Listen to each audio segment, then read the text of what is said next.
Hey everyone, you're watching News Insights. A lot of young people coming to the university, pursuing their masters.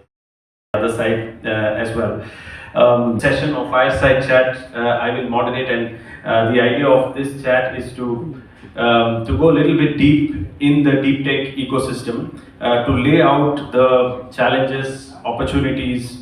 Maybe there are some low hanging fruits as well, to lay that out and and scale. So without much further ado, I will start.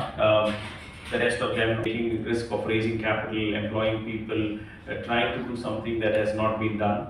And it's our job, if we can, words will make a difference. As we go towards the flow after this panel, so can you just unpack that early journey for our audience to understand the weight of that whole thing that you did many years ago? So I think the reason I started Idea Spring was because I didn't have it in me to do one more startup, right? And I done 3 startups before and worked in corporates before that. And my thesis is, if you can't do a startup, do the next best thing, which is work with startups. So that's how this whole thing of Idea Spring started. Because in India in 2015, 2016, when we started Idea Spring, I think B2C was fairly well established. And my background was all in products, built optical networking products, routers, and so on and so forth in US and in India. And I thought the next wave will be in the next wave will be product development in India. And hence we started supporting product development, which then slowly has evolved into some aspects of deep tech. We all talk deep tech, but product development is very, very critical and bread and butter. So we said we should start something that will enable this to happen in India. So because there are not many VCs funding B2B startups those days. That's how it started, and now the journey is there now in the third fund now. Okay, good. So that is the third fund. Just for our audience to understand, some of them know you, some may not know you. What is the size of the first fund, second fund, and third fund? It was just for the journey. First one was small, it was 120 crores. Second fund we did 265 crores. Third fund, we'll see how much money people will give us. Okay, good. So There are 2 ways people invest. One is from the treasury investment, which is mostly for returns. So the other one is the strategic investments. So there, people do it only when there is an underlying interest in the end investments. So we fall in second category. We invest in startups or venture funds where we want to intend to partner with them. So we are system integrators, mostly services. So when we work with these startups, the idea is to partner with them and take it to our clients, where they can consume innovation. So that's the main intent of a space tech company trying to build very unique capability.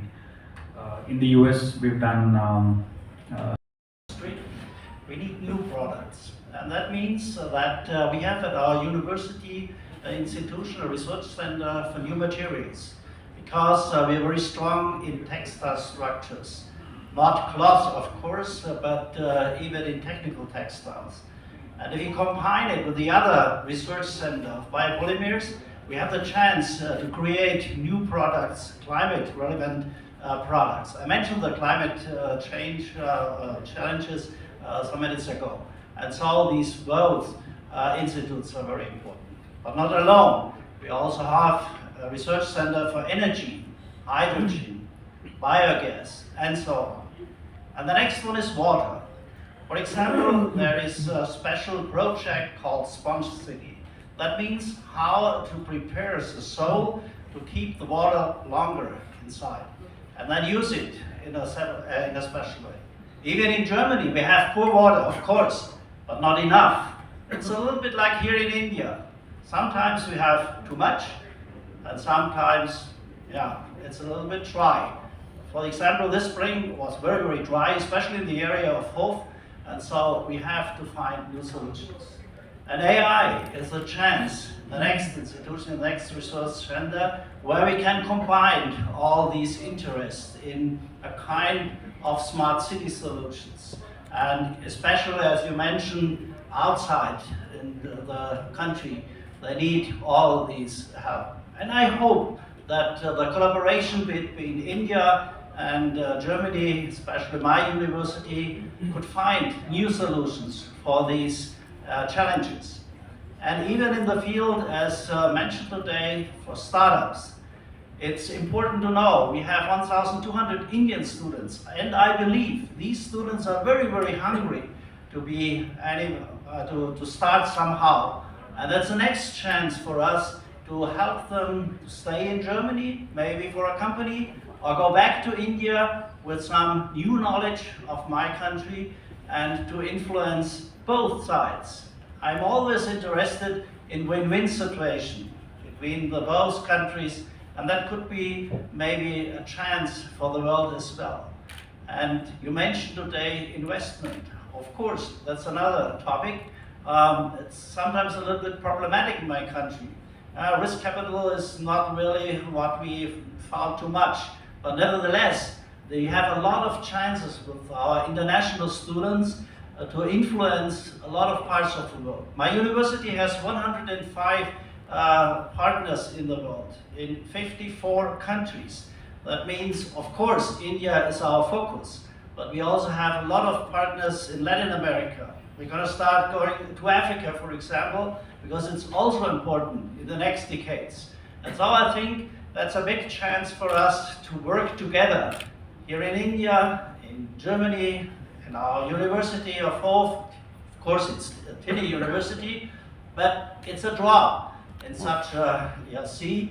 And I think that's important that we work together. So all these research centers are open for any kind of international collaboration, and we like to discuss with you, with all the institutions of India, and to find new ways. Great. When you have the lunch break, so maybe we give a big round of applause to all the wonderful panelists. Sir.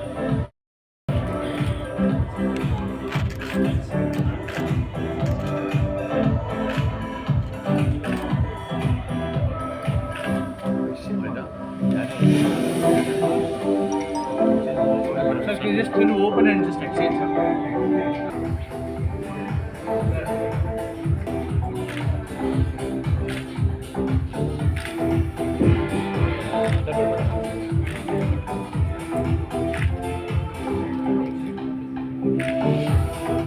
Collaboration in the future. We started 20 years ago here in India because I'm convinced of the future of India, and I think the collaboration between Germany and India is an excellent chance for the young people.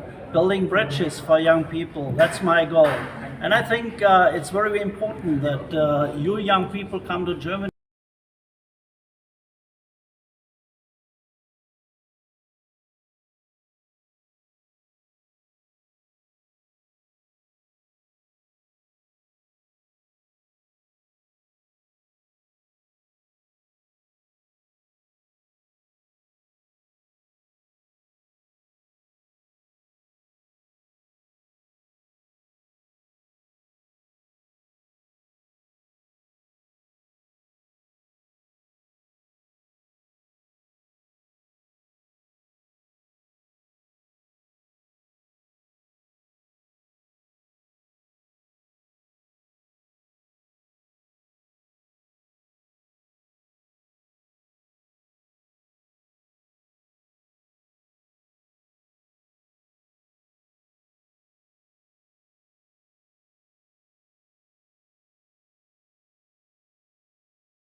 Indian startups.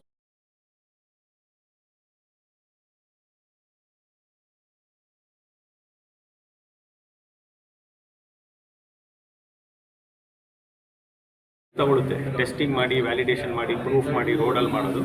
ಅದಕ್ಕೆ ಅವರು parallel ಆಗಿ ಜರ್ಮನಿಯಲ್ಲೂ try ಮಾಡ್ಬೋದು. ಎಲ್ಲಿ approval ಜಲ್ದಿ ಬರುತ್ತೆ, road safety pass ಆದರೆ ಅದನ್ನು ಒಂದು ಗ್ಲೋಬಲ್ ಪ್ರಾಡಕ್ಟ್ ನಾವು ಮಾಡ್ಬೋದು.